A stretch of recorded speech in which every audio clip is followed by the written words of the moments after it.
the future. And the future of television has come down to this brand new game show called Badass Force, in which contestants will be playing with holographic characters fighting each other. And not just any holographic characters. The holographic characters of the greatest action stars from the 1980s and 1990s. Yes, you get the chance to make Swiss cheese out of another hologram. At the beginning of the game, each player will receive the same 7 characters. These characters all have their special abilities, but we'll get more into the special abilities a bit later.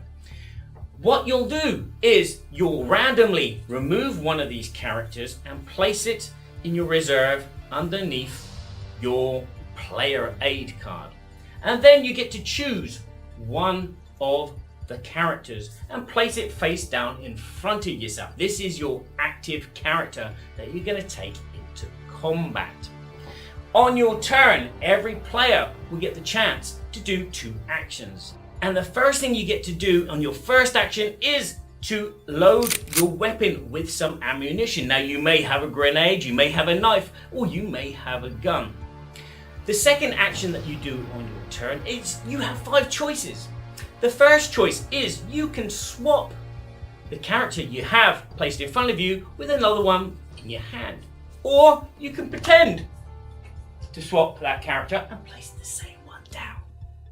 You can then also, if you wish, change your weapon. If you're not happy with a grenade, get rid of the grenade. Put it into a discard pile and then choose a new weapon from the armory. Always replace the weapon that you've taken, so there's always 3 weapons in the armory. The third action you can possibly do is roll the ammunition dice. They have 3 different results. The green bullet means that you get to load an extra bullet into your weapon. If you roll a yellow bullet, you will get to load a bullet into your weapon, but so will every other player at the table.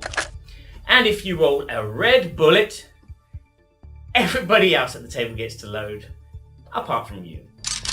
But if you roll 2 red bullets, everybody gets a bullet to their weapon, and unfortunately yours will have to restart back at 0. The fourth action that you can possibly do on your turn is if your weapon is fully loaded at this yellow sunny looking one, that means that you can use it and kill one of your opponent characters that are face down. Each weapon has different powers and does different effects. Knives can only attack the player on the left and the right, whereas something like a bazooka can kill an opponent's character and their neighbor's characters. Once you've used the weapon, that weapon goes into the discard pile, you pick a new weapon, and start loading that one ready for the next carnage. Every time that you take out a character, you're going to get yourself points to mark on the scoreboard.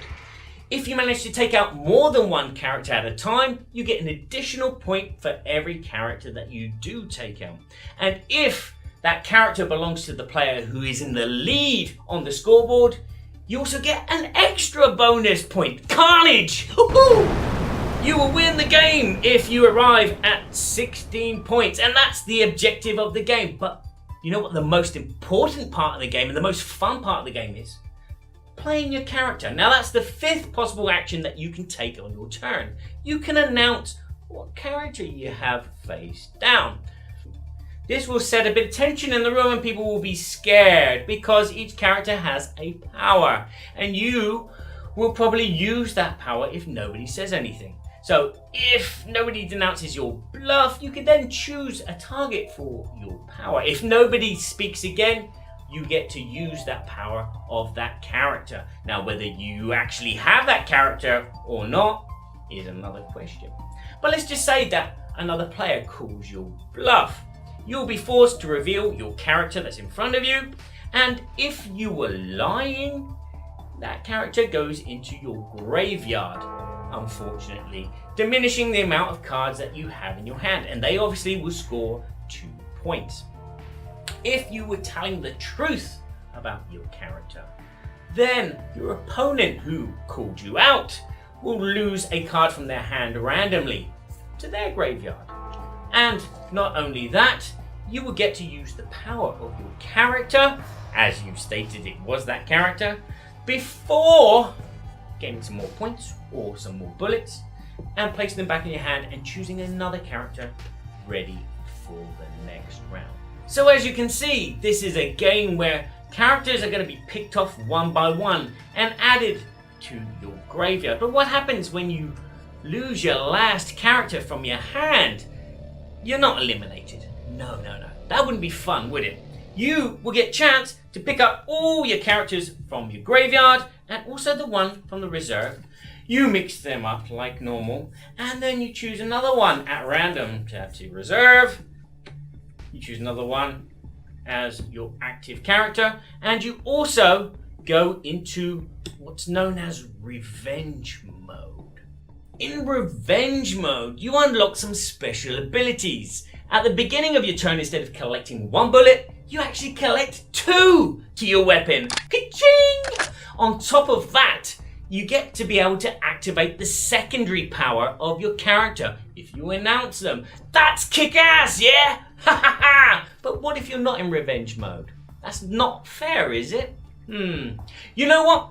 It is fair. Because if at the beginning of your turn there is a player in revenge mode, you get to mark yourself a point before loading up your weapon and doing one of the 5 actions.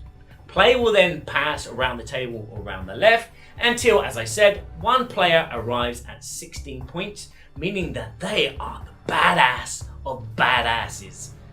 Yes, that is Badass Force.